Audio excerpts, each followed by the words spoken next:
With my Nissan Caravan. I'm just checking the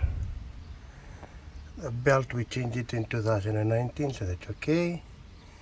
Alternate all good, but I can see that there's a bit of a leak on the bottom some cover. So hopefully it's not that serious, but I'll tighten it and just to make sure that everything's okay before I push the drain plug. That's the drain plug. I'll drain the drain plug, drain the oil, and then I'll using my half-inch drive, so I can remove the oil filter.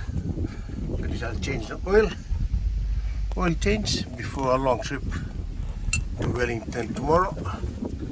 Undercarriage looks okay. Transmission looks good. No sweat, no oil leaks. And there is a good sign. Muffler, it's not too bad.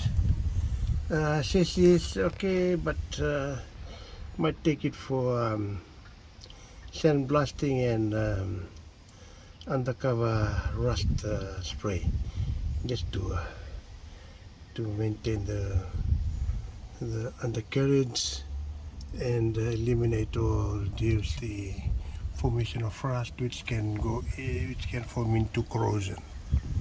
Yep. Good old vehicle.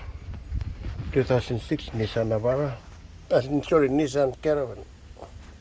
Yep. Okay, I'll drop the oil now.